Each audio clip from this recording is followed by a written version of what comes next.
Precisamos acreditar nas coisas gloriosas de Deus. Jesus está aqui nesta noite. Somos filhos de Deus. Aleluia. Somos filhos de Deus. Meus irmãos, está conosco aqui nesta noite, nos dando prazer, a convite, pastor Eduardo Leandro, por favor. E com ele está um auxiliar de trabalho, o irmão Gerson. Onde se encontra? Muito bem. Pastor Eduardo é o pastor ali da Assembleia de Deus em Rio Tinto. E é o nosso secretário executivo de missões da nossa Paraíba. Digamos assim, servo de Deus e seu companheiro. Sejam bem-vindos, em nome de Jesus.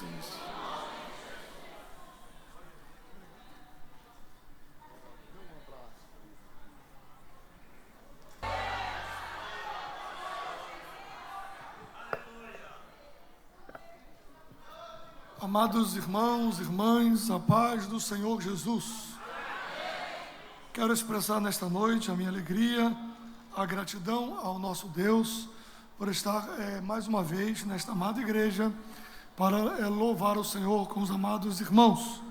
Quero agradecer ao pastor Marinaldo Soares, a sua esposa, irmã Joana, a quem trago saudações de irmã Ângela, toda esta família abençoada, agradecendo pelo convite para estarmos aqui com os irmãos nesta noite, nesse culto tão especial.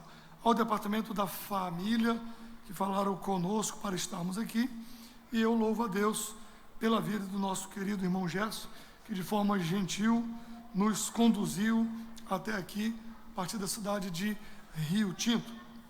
Antes de ler o texto, estarei lendo o texto que foi lido como leitura oficial em Jó, no capítulo 1, mas eu quero aproveitar os 3 minutos e agradecer a Deus pela vida desta igreja, as igrejas que eu estou indo este ano, eu estou louvando a Deus e agradecendo a parceria no trabalho de missões com a nossa Secretaria de Missões, já por muitos anos que a igreja de Bahia é parceira ativa no trabalho de missões da nossa secretaria no estado, mas como os irmãos sabem, aqueles que não sabem estão sabendo agora, nós fomos direcionados para a Assembleia de Deus na cidade em Rio Tinto, e ali temos servido ao Senhor com alegria, e estamos desde o ano passado fazendo a transição das lideranças no trabalho de missões. Estamos fazendo aquilo que nós acreditamos, aqueles que são os nossos alunos, aqueles que ouvem as nossas pregações, para que não haja rupturas e sim transições. Então, todo o processo administrativo já está transicionado da nossa Secretaria de Missões, e eu venho nesta igreja ao pastor Marinaldo, que sempre foi um parceiro ativo do trabalho de missões, e a esta igreja ao irmão Carlos, secretário de missões desta igreja, por terem sempre apoiado o nosso trabalho. E a missão não é de uma pessoa, ela pertence a Deus, ao Todo-Poderoso, Rei dos Reis e Senhor dos Senhores. A missão da igreja prossegue.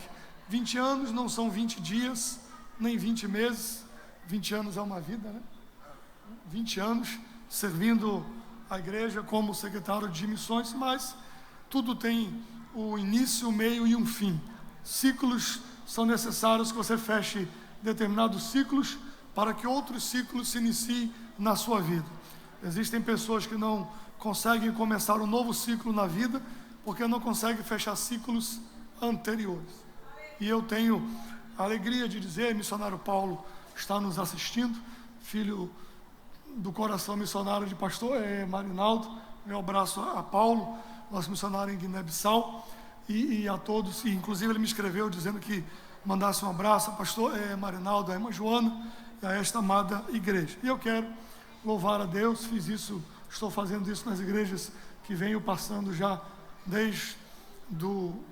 já de muitos meses, e eu venho nessa igreja nesta noite, pastor, agradecer ao senhor e agradecer à igreja de Ibaê por tantas conferências missionárias que aqui passamos, pregamos, continuamos envolvidos com a missão, continuamos envolvidos com a missão transcultural, porém, em outras frentes, em outras batalhas, em outras etapas, em outros ciclos da vida, e continuamos. E a conferência missionária geral em João Pessoa no final desse mês, no último final de semana desse mês, convidando a igreja, será a 23ª conferência missionária. Nós organizamos desde a primeira conferência missionária em 2001, nós organizamos esta conferência, e esta desse ano, a gente está já com todas as equipes montando, com outros irmãos, dando prosseguimento, e nós estamos juntos, mas será, sendo a vontade do Senhor, se Deus nos der vida até o fim deste mês, a nossa última conferência missionária como secretário de missões da igreja. Então faço aqui os meus agradecimentos à Assembleia de Deus em Bahia, e ao pastor Marinaldo Soares, e a todos os líderes de missões que estão na liderança, ou que já passaram pela liderança e estão conosco. Nosso muito obrigado pela parceria, pela gentileza e pelos anos que servimos juntos na missão. Continuamos servindo a Deus e ao Deus das missões em outras trincheiras, em outros trabalhos, mas a guerra continua, nós estamos lutando firme no Senhor, firme no Senhor, a guerra continua e nós vamos lutando, aguardando que o Senhor nos chame para junto de si. Amém? Muito bem. O título do culto de hoje, ou o tema que me foi passado do culto de hoje, ele fala sobre a paternidade responsável. Inclusive, achei que falaria para os pais, homens, exclusivamente. Eu quero louvar a Deus por ver essa igreja tão cheia no culto de quarta-feira. É milagre para a glória de Deus. Então, que o Senhor continue abençoando esta igreja. O tema que me foi passado foi sobre paternidade responsável. E eu quero falar sobre isso nesse texto de Jó. Um pai, as qualidades de um pai aprovado por Deus. O texto de Jó que foi lido, a partir do primeiro versículo do capítulo 1, eu quero reler o versículo 4 e o versículo 5. E iam seus filhos, os filhos de Jó, a casa uns dos outros, e faziam banquetes, cada um por sua vez, e mandavam convidar as suas 3 irmãs a comerem e beberem com eles. Sucedia, pois, que decorrido o turno de dias de seus banquetes, enviava Jó e os santificava, e se levantava de madrugada e oferecia holocaustos segundo o número de todos eles, porque dizia Jó: porventura pecaram meus filhos e amaldiçoaram a Deus no seu coração. Assim fazia Jó continuamente. Diga amém.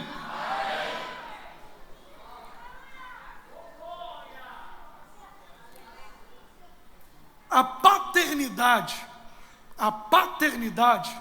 é uma vocação sublime que um homem pode exercer, ou, nas palavras do pastor Hernandes Dias Lopes, a paternidade é a vocação mais sublime que um homem pode exercer. É o mais sublime que um homem pode exercer, é a paternidade. A relação de pai e filho é algo tão forte nas Escrituras, que o último versículo do Antigo Testamento fala de uma das funções básicas do Messias, que seria qual? Converter o coração dos pais aos filhos e o coração dos filhos aos pais. Você já parou para pensar nisso? Que o último texto do Antigo Testamento, ele apresenta o ministério do Messias e apresenta que o ministério do Messias é converter o coração dos pais aos filhos e dos filhos aos pais.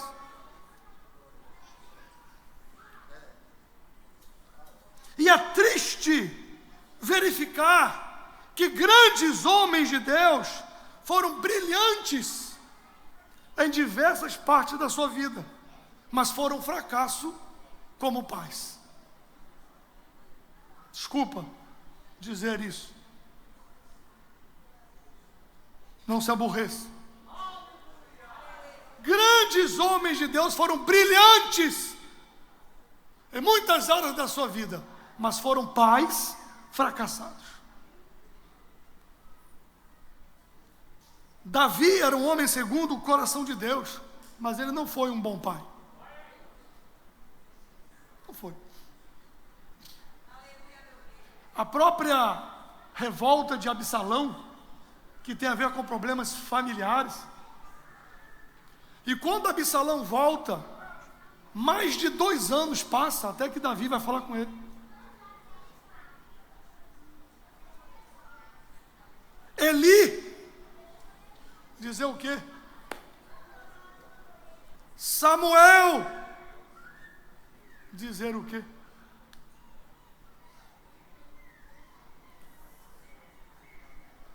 Se o nosso cristianismo não é capaz de mudar o nosso relacionamento familiar, ele está falido. E eu repito esta frase que não é minha, é do reverendo Hernandes Dias Lopes, eu quero repeti-lo de novo. Se o nosso cristianismo não é capaz de mudar o nosso relacionamento familiar, ele está falido.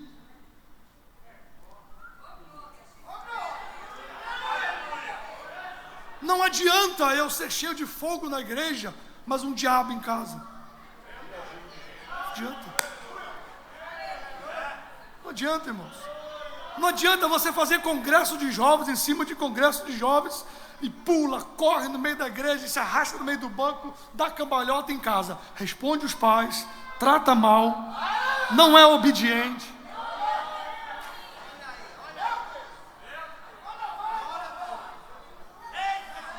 Não adianta. Não adianta, meus irmãos. A gente precisa repensar alguns elementos do nosso cristianismo.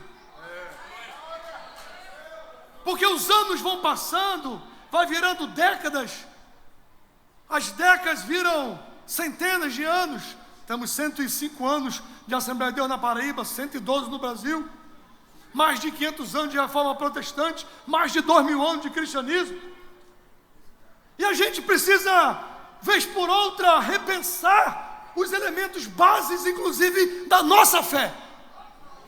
Porque a gente vai sendo levado.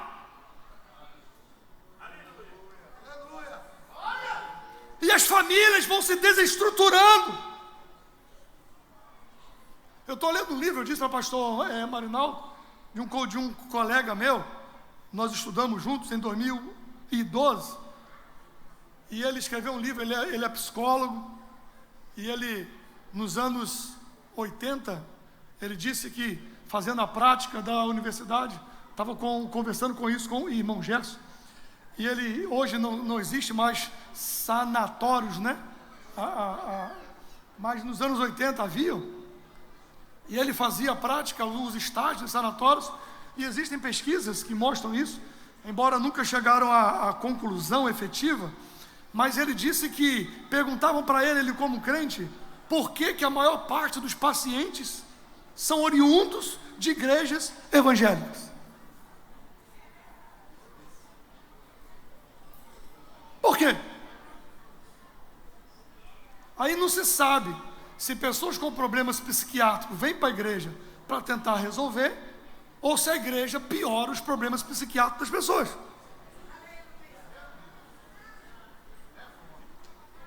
estava dizendo aqui para o pastor Marinal, ele fazendo a cerimônia da bênção, uma alegria, isso é um privilégio, irmãos. Privilégio para o casal, privilégio para a igreja. E a gente ia conversando, eu dizendo assim, sabe, irmãos, a gente tem tanto problema na vida, o mundo, porque o mundo é mau, no mundo tereis aflições. Por que que a igreja acaba sendo um lugar que causa dores?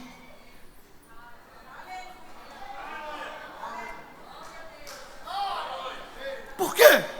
Se a igreja deveria curar as dores.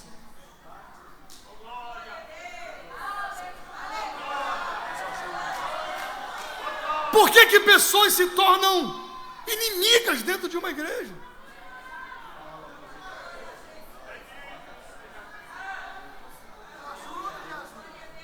Por quê? Por que que as pessoas competem dentro de uma igreja? Por quê?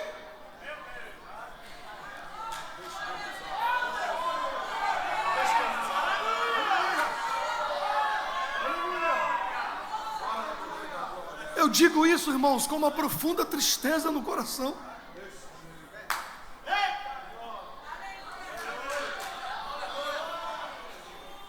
Então, se o nosso cristianismo não é capaz de mudar o nosso relacionamento familiar, ele não serve para nada.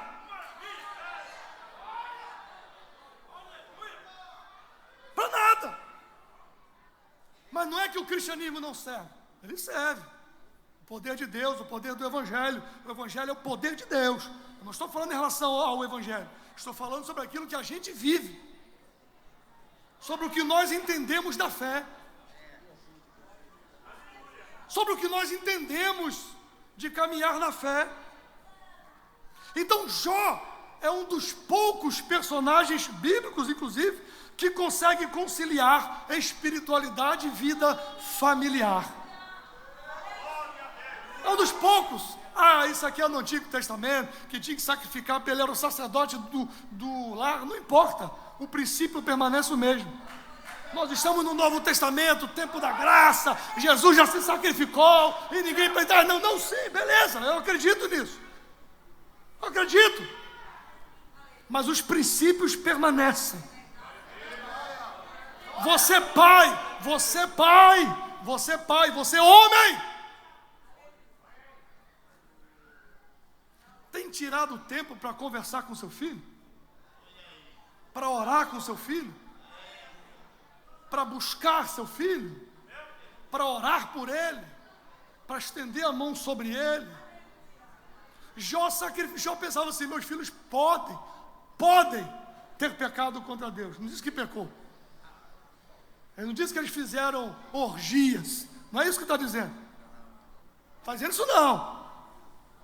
Ele disse, meus filhos fizeram vários dias de festa. Eles podem ter blasfemado, ter pecado.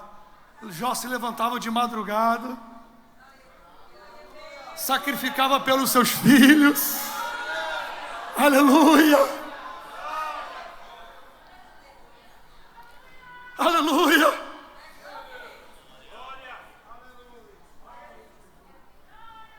Jó era um pai exemplar.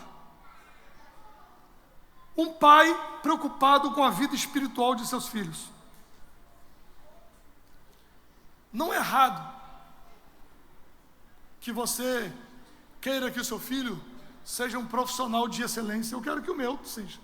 Eu tenho um filho de 14 anos, uma menina de 8. Eu quero que ele seja um profissional exemplar. Eu quero que ele siga a vida dele.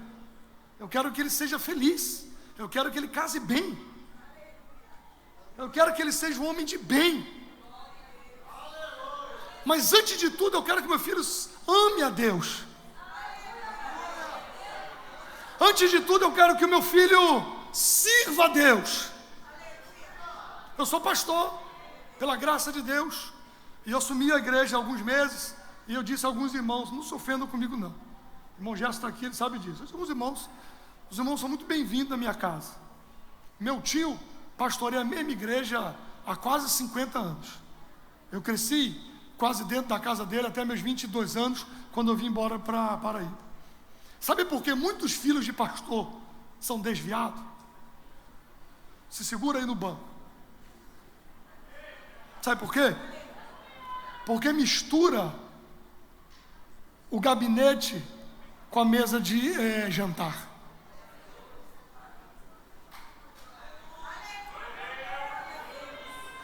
Mistura o gabinete, mistura as angústias, os problemas dos outros e da própria vida com os filhos. Aí os filhos crescem e vê, chique, papai? Eu ser obreiro? Vou nunca. Vou nunca. Por quê? Porque viu. Então, pai, dentro do possível, proteja seu filho. E eu disse para os irmãos, são bem-vindos na minha casa. Sentou na minha casa, começou a contar problemas de igreja, nós vamos para a praça da cidade sentar e conversar. Quiser vir em casa para tomar café, comer tapioca, comer bolo, almoçar, você é bem-vindo. Agora sentou e começou a contar problema de igreja, de conjunto, de departamento, que fulano fez isso, e não sei o que, nós vamos descer e vamos sentar na praça. Porque eu não quero que os meus filhos ouçam os problemas dos outros.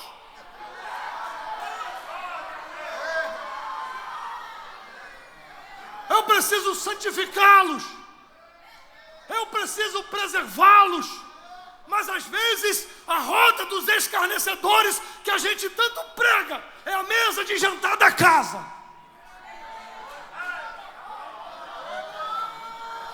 Desculpe, pastor.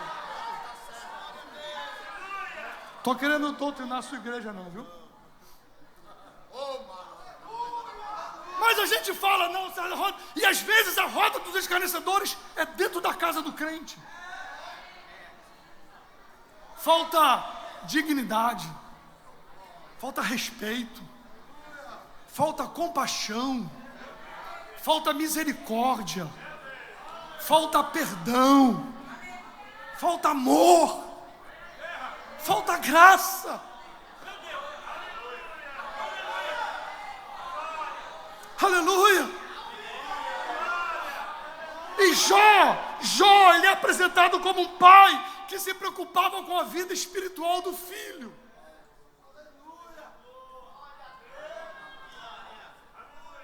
Ele não estava apenas preocupado com a educação dos seus filhos.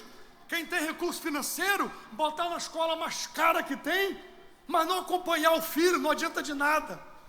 Entregar o filho para que a creche cuide. Não, eu trabalho de dia, não tenho tempo, eu não estou reclamando disso. Eu sei que o mundo é outro, a vida é outra.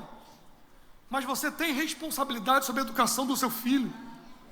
Deus não terceirizou essa responsabilidade, ela é sua.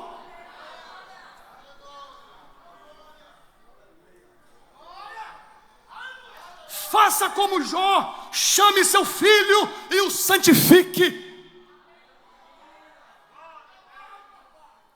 Faça como Jó, seja intercessor.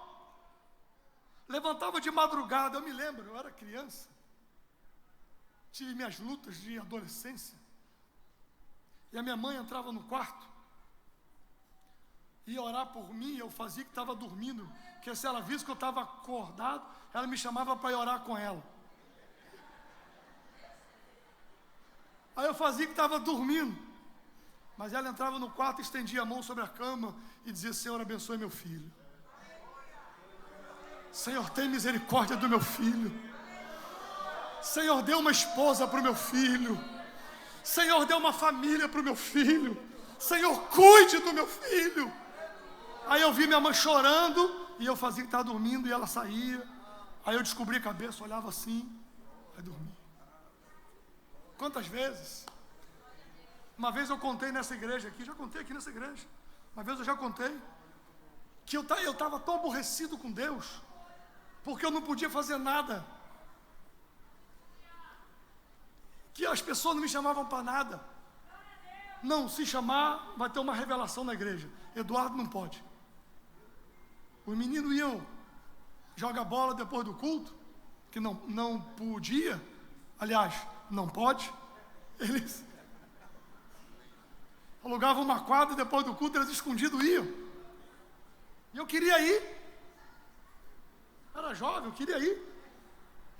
Aí disseram assim, Não, me lembro como fosse hoje. Eduardo, não. Aí eu disse assim, eu falei, que eu sou horrível, não sei jogar bola, não sei fazer nada. Criado na igreja, não sei nada disso. Não sei jogar bola, não sei jogar vôlei, não sei fazer nada. E aí, mas eu queria. Aí eu falei, não, mas eu fico no gol. Eu disse, eu fico no gol. Aí eu dizia, pô, eu compro a bola. O dono da bola, né? Não, Eduardo, não vai não. Não tinha jeito eu ir, eu perguntei, por que eu não vou? Porque se for domingo tem uma revelação na igreja. Se ele for domingo, a irmã se levanta e diz, olhe, os jovens estão e tal.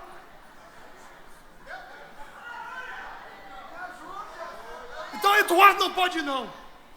Aí eu olhei para o céu e disse, Deus, me deixe em paz. Me deixe pecar em paz. E um dia eu descobri que a minha mãe, eu sou o último de 11 filhos. Desses 11, a mãe criou 9. 8 ou 9, nem eu me lembro mais. Alguns já faleceram. E um dia eu me lembrei que a mãe me contou, me lembrou, eu tinha uns 15 anos, quando ela conversando com uma irmã, ela contou que ela estava grávida. Aquele monte de menino, né? Estava grávida de mim. Todos nasceram em casa. Eu fui o único que nasci no hospital. Todos os filhos dela foram parteiros. E a mãe contou para a irmã que quando ela estava grávida de mim, que ela soube que estava grávida, ela botou a mão na barriga e disse assim, eu sei que é um menino. E esse aqui, Senhor, eu lhe entrego a Ti. Ele é Teu. Hoje eu dou glória, mas na época eu fiquei com raiva. Eu fui até a mãe e disse, mãe, por que a senhora fez isso, mãe? A senhora tinha que esperar eu crescer para saber se eu vou querer. Agora a senhora já me entregou, eu não tenho mais escolha. Agora a senhora já me entregou, por isso que Deus não sai do meu pé. Oh, meus irmãos, tenho 46 anos de idade, casado há 20 anos e 2 filhos. Graças a Deus que a oração da minha mãe chegou primeiro no céu.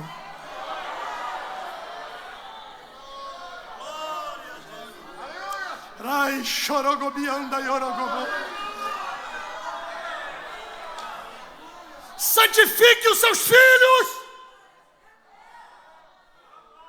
Entregue-os a Deus. Cuide deles. Lute por eles. Ame-os. Guerreie em oração. Eu vim aqui nesta noite lhe dizer que Deus não te deu filhos para povoar o inferno, mas os seus filhos são de Deus e vão para o céu.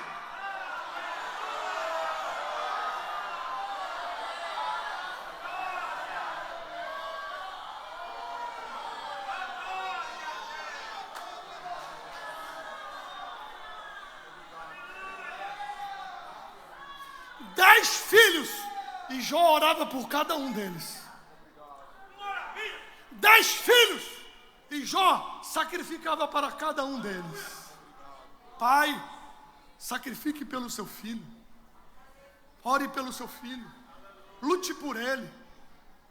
Palavra de maldição, isso não presta para nada. Isso não vai dar em nada. Isso é uma tribulação. Sei para que eu tive esse filho. Não, repreenda. Está repreendido em nome de Jesus. Meu filho é uma bênção. Minha filha é uma bênção. Deus me deu bênçãos. Filhos são heranças do Senhor. O salmista diz que filhos são como flechas na aljava do valente.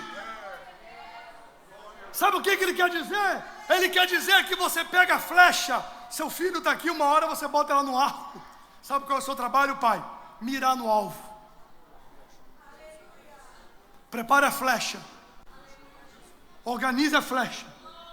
Como o arqueiro profissional faz. Bote-a no arco e mire no alvo.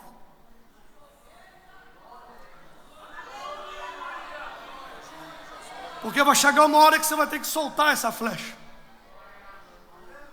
E ela vai. para onde você direcionou ela. Então é você que direciona. Eu quero terminar contando uma história.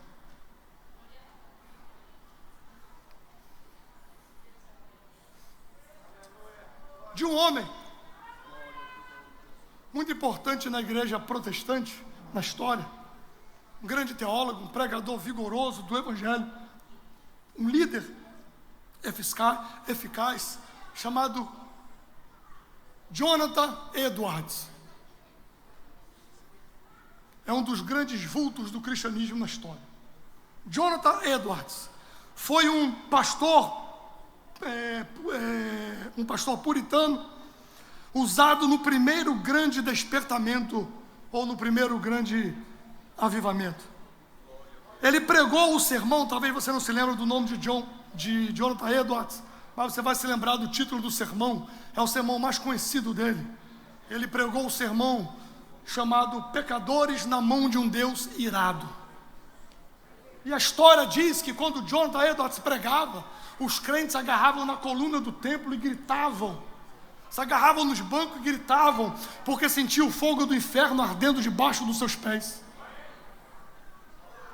E gritavam pedindo perdão, perdão, perdão, misericórdia. Como pregador, Jonathan Edwards foi insuperável. Como pastor, ele se tornou um dos ícones para gerações futuras. Os historiadores modernos dizem que Jonathan Edwards tinha luz na mente e fogo no coração. Jonathan Edwards conjugava a unção com sabedoria. Contudo, em nenhuma área Edwards foi mais bem sucedido do que em seu papel como pai. Edwards e sua esposa Sarah tiveram 11 filhos. Escuta essa história.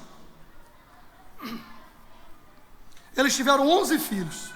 E apesar de um horário de trabalho rigoroso, que incluía acordar 4:30 da manhã, ler e escrever em sua biblioteca, viagens extensas, reuniões administrativas infinitas, Edwards fazia questão de dedicar muito de seu tempo aos seus filhos. Apesar da sua vida agitada, Edwards se comprometeu, presta atenção, ele se comprometeu. E sobre a paternidade hoje eu quero te desafiar a se comprometer. Ah, meus filhos já estão grandes, comprometa-se com seu neto. Ah, mas eu nem tenho filho. Comprometa-se com o filho que você vai ter.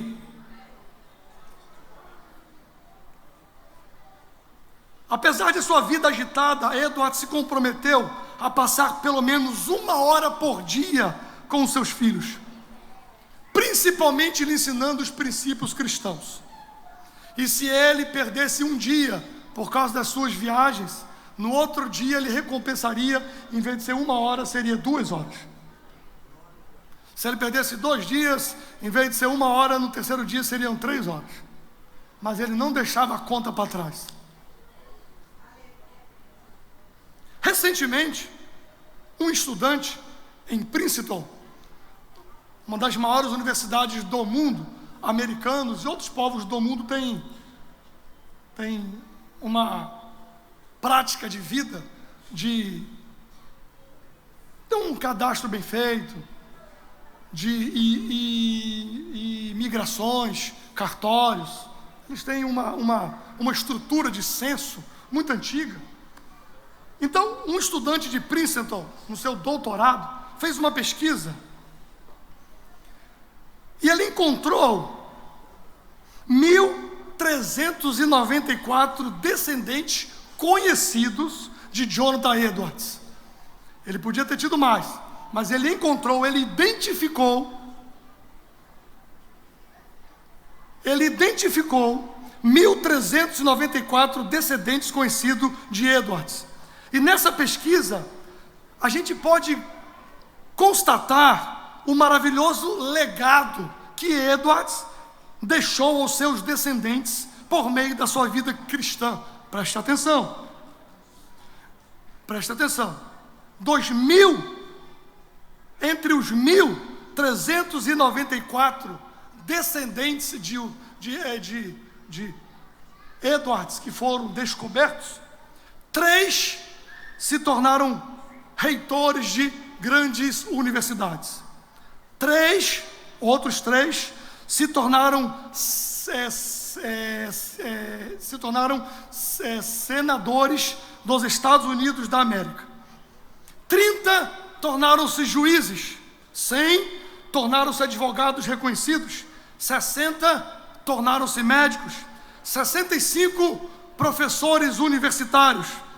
75 oficiais do Exército e da Marinha. Na época não tinha aeronáutica. 100 tornaram-se pregadores e missionários em outras terras. 60 se tornaram escritores de destaque na cultura americana. Um vice-presidente dos Estados Unidos da América. 80 altos funcionários públicos. 250 formados em grandes universidades, entre eles governadores de estados, diplomatas enviados a outros países. Esse foi o legado das gerações de Jonathan Edwards. E esse aluno, na tese dele, chegou à conclusão, pastor Marinaldo, que os descendentes de Jonathan Edwards não custaram nenhum dólar sequer ao governo americano. O governo americano não teve despesa com nada dos filhos dele. Por outro lado, esse aluno que fez essa pesquisa também identificou que Jonathan Edwards tinha um opositor. Tudo que ele pregava, a pessoa desfazia. No jornal da cidade, falava contra o evangelho, falava contra as coisas. Tudo. O nome desse homem era Max Jukes, um contemporâneo de Edwards. Alguns dizem até que ele era ateu, o qual frequentemente atacava discursos, ideologias e as pregações de Edwards. Max Jukes viveu uma vida ímpia, casou-se com uma jovem ímpia e também deixou um legado aos seus descendentes. E nessa pesquisa que comparou as duas descendências, ele encontrou de Max Jukes, eles encontrou que todos os seus descendentes encontrados, de todos os descendentes encontrados, escuta aí, 310 morreram como indigentes. 150 foram criminosos, sendo 78 assassinos. 100 eram alcoólatras. Mais da metade das mulheres da família tornaram-se prostitutas. Os 540 descendentes de Max Jukes custaram ao Estado americano $1.250.000 na época, com clínicas, com hospitais, com polícia e etc. A história de Jonathan Edwards, eu quero encerrar com essa história para que você pense. É um exemplo do que alguns sociólogos chamam de regra das 5 gerações. Como um pai cria seus filhos e o amor que ele dá aos seus filhos, os valores que ele ensina, o ambiente emocional que ele oferece, a educação que ele provê, não influencia apenas os seus filhos. O que eu faço com o Eduardo Júnior não influencia só a vida dele, vai influenciar no mínimo 5 gerações.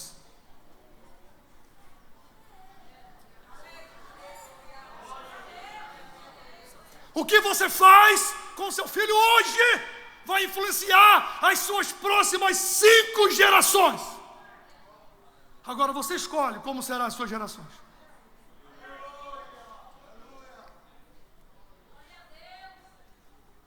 A teoria das 5 gerações trabalha de ambos os modos. se não nos esforçarmos para sermos bons pais, bons crentes, e transmitirmos princípios cristãos, a nossa negligência pode afetar gerações. Eu vim nessa noite aqui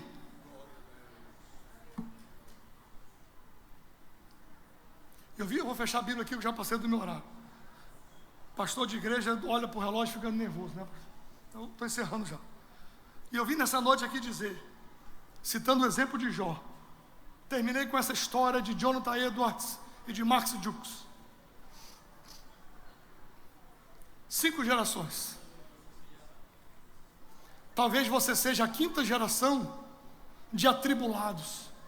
Desculpa. Ou a 3ª, ou a 4ª. Talvez você seja a 1ª geração de atribulados. Mas eu vim aqui nesta noite, debaixo da autoridade de Deus, dizer para você que você pode começar de novo. E que o sangue de Cristo derramado na cruz do Calvário, Ele é poderoso para construir novas histórias, novas famílias, novos acontecimentos. O sangue de Jesus, Ele tem poder para quebrar maldições, para quebrar palavras contrárias. Ele tem poder para lhe dar uma família nova e mudar a sua história.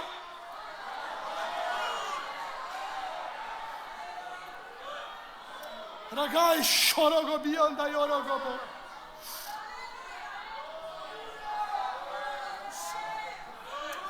Aleluia! Aleluia! O Senhor nos chamou para vivermos o nosso melhor. E para darmos o nosso melhor, e nós damos, não adianta nada você ganhar o mundo inteiro e perder sua alma. E você perde a sua alma quando você perde os seus filhos.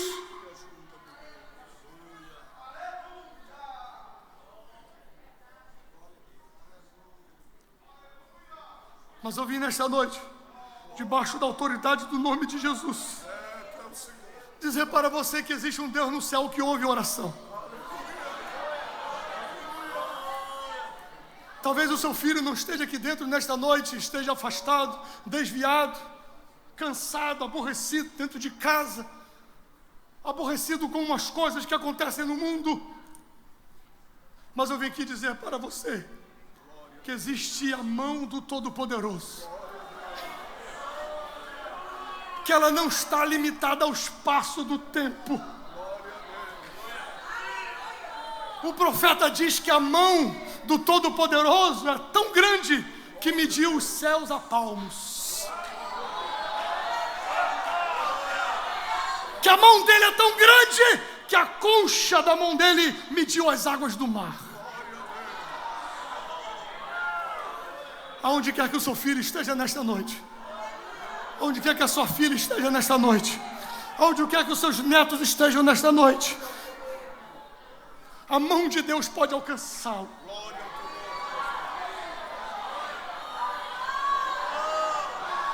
Ragai chorogobi anda yorogobo.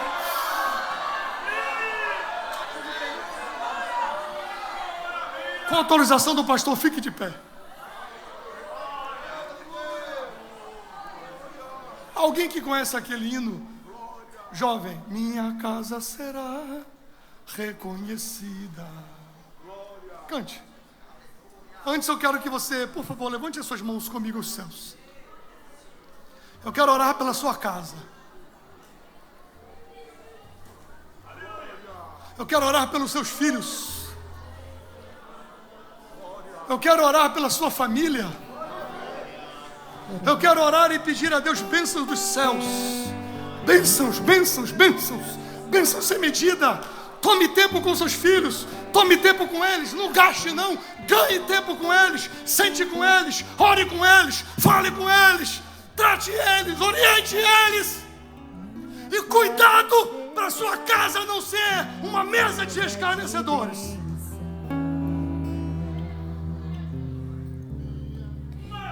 minha casa será um pedaço do céu.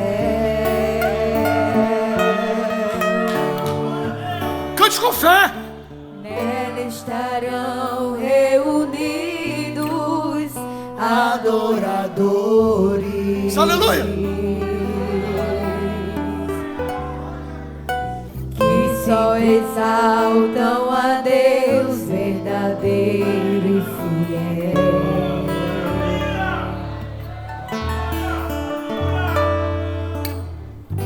Minha casa será reconhecida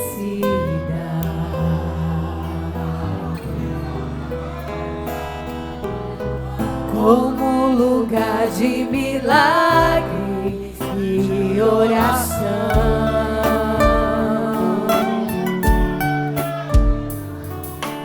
onde Jesus tem prazer em ficar, onde o Espírito Santo habita, onde há prosperidade, amor e vida. Canta, faça do meu lar. Faça do meu lar, Senhor, um lugar de harmonia. Faça de novo nesta noite, Jesus. Faça do meu coração tua casa todo dia. Esteja à vontade. Esteja à vontade pra ficar. E nunca mais partir. E nunca mais partir.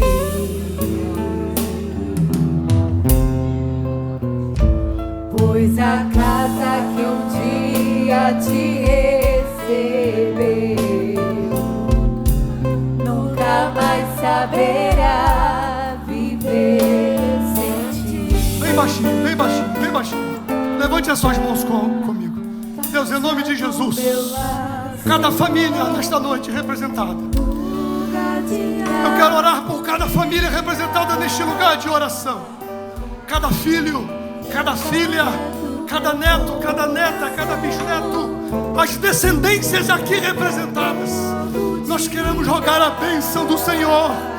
Que a bênção do Senhor inunde os lares, as casas. Que todas as artimanhas de Satanás sejam desfeitas.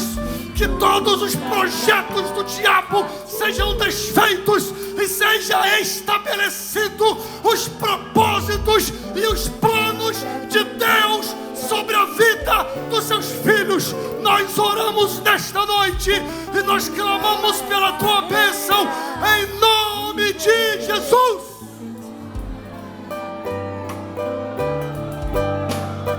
Faça do meu lar, Senhor, um lugar de harmonia. Faça do meu coração tua casa todo dia. Esteja à vontade pra ficar e nunca mais partir.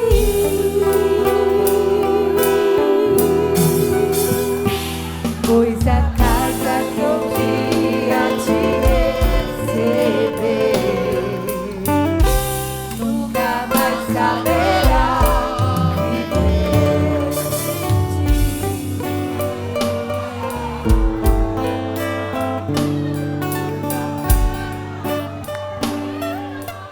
Deus é fiel.